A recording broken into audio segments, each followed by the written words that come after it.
नमस्कार मित्रांनो, मी गोपाळ डाकेपळे. मित्रांनो, पशुसंवर्धन विभागाअंतर्गत गाय, म्हैस, शेळी, मेंढी त्याचबरोबर कुक्कुटपालन योजनेसाठी अर्ज जे आहे ते मागवण्यात आलेले होते. यासाठी मित्रांनो बऱ्याच साऱ्या लोकांनी जे आहे ते ऑनलाईन अर्ज भरलेले आहेत आणि ऑनलाईन अर्ज भरल्याच्यानंतर आता मित्रांनो त्यांना कागदपत्र जे आहे ते अपलोड करण्याचे ऑप्शन आलेले आहे किंवा मित्रांनो त्यांच्या मोबाईलवरती मेसेजद्वारे त्यांना कळवण्यात आलेलं आहे. तुम्ही त्या स्क्रीनवर पाहू शकता मित्रांनो, अशा प्रकारचा जो मेसेज आहे तो त्या लाभार्थ्यांना प्राप्त झालेला आहे. अशा प्रकारचा ज्यांना मेसेज प्राप्त झालेला आहे त्यांना मित्रांनो कागदपत्र अपलोड करावं लागणार आहे. कुठकुठली कागदपत्र लागणार आहे, त्याचबरोबर कशाप्रकारे अपलोड करायची याबद्दलची संपूर्ण ए टू झेड माहिती पाहणार आहोत. तत्पूर्वी का आपण चॅनलवरती नवीन असाल तर कृपया चॅनलला सबस्क्राईब करून ठेवा. अशाच प्रकारची माहिती आधारित व्हिडिओ आपल्यापर्यंत पोहोचत राहतील. तर पाहूया मित्रांनो या संदर्भातली सविस्तर माहिती. मित्रांनो, सर्वात अगोदर तुम्हाला aj.mahabms.com या वेबसाईटवरचे लिंक तुम्हाला डिस्क्रिप्शन बॉक्समध्ये दिलेली आहे. ते आल्यानंतर भरपूर सारे ऑप्शन आहे. इथे मित्रांनो कागदपत्र अपलोड करा म्हणून एक ऑप्शन आहे, त्याच्यावरती क्लिक करायचं. काही सूचना तुम्हाला दिलेल्या आहे त्या वाचून घ्यायच्या आहे आणि त्यानंतर बंद करावरती क्लिक करा. यानंतर आता तुम्हाला तुमचा आधार कार्ड क्रमांक आणि पासवर्डमध्ये मित्रांनो तुम्ही अर्ज करतेवेळी जो मोबाईल नंबर वापरला होता त्याचे शेवटचे 6 अंक टाकून लॉग इन करून घ्यायचा आहे. आता लॉग इन केल्याच्यानंतर मित्रांनो कागदपत्र अपलोड करण्यापूर्वी या बाबी ज्या आहे ते लक्षात घ्यायच्या आहे. सूचना तुम्हाला दिलेल्या आहे, सविस्तर वाचून घ्या. वाचून घेतल्याच्यानंतर मित्रांनो तुम्हाला इथं लाभार्थीचं नाव, त्यानंतर निवडलेली बाब आणि त्यासमोर कागदपत्र अपलोड करा म्हणून ऑप्शन आहे. त्यापुढे तुम्हाला निवडावरती क्लिक करायचं आहे. निवडावरती क्लिक केल्याच्यानंतर मित्रांनो तुम्हाला इथं कुठले कागदपत्र जे आहे ते अपलोड करायचे ते दाखवेल. लाल तारांकित केलेलं सर्व जे आहे ते अनिवार्य असणार आहे. सर्वात अगोदर तुम्हाला फोटो ओळखपत्राची सत्यप्रत जे आहे अनिवार्य आहे. म्हणजे तुम्हाला मित्रांनो इथं आधार कार्ड जरी अपलोड केलं तरी चालेल. चूज फाईलवरती क्लिक करून अशा प्रकारे आधार कार्ड अपलोड करा मित्रांनो. पाहू शकता इथं तुम्हाला दाखवेल.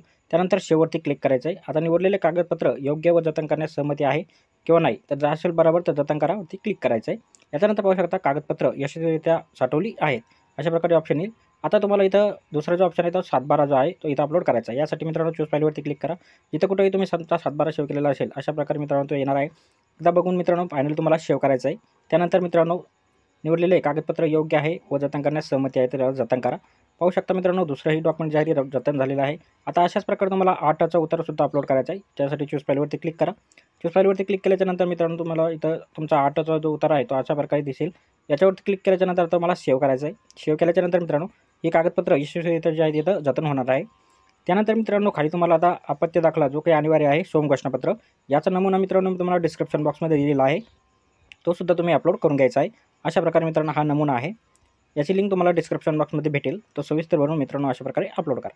आता याच्यानंतर मित्रांनो तुम्ही पाहू शकता तुम्हाला खाली काही कागदपत्र आहे ज्यामध्ये आता आधार कार्ड तुम्हाला सांगितलेलं आहे ते सुद्धा अनिवार्य आहे. यासाठी मित्रांनो चूज फाईलवरती क्लिक करायचं आहे. चूज फाईलवरती क्लिक केल्याच्यानंतर अशा प्रकारे मित्रांनो तुम्हाला ऑप्शन आहे. इथं आल्याच्यानंतर मित्रांनो शेववरती क्लिक करा. सेव्ह केल्याच्यानंतर निवडलेली कागदपत्र याच्यावरती क्लिक करायचं आहे. याच्यानंतर आता 7/12 लाभार्थी म्हणजे नाव नसल्यास कुटुंबाचे संमतीपत्र द्यायचं आहे. जर का तुमच्या नावाने शेती नसेल तर हे संपूर्ण डॉक्युमेंट तुम्हाला वेबसाईटवर भेटून जाईल मित्रांनो. याचबरोबर बँकेचं पासबुकसुद्धा तुम्हाला अपलोड करायचं आहे. अशा प्रकारे संपूर्ण डॉक्युमेंट अशा प्रकारे अपलोड झाले त्यानंतर फायनली तुम्हाला जतन करायचं आहे. जे मित्रांनो लाल तारांकित आहे ते सर्व डॉक्युमेंट तुम्हाला अशा प्रकारे अपलोड करून घ्यायचे आहे.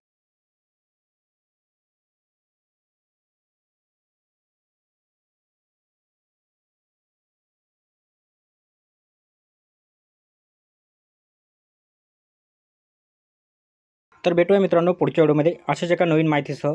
तोपर्यंत व्हिडिओ आवडल्यास व्हिडिओला लाईक आणि शेअर करा. धन्यवाद.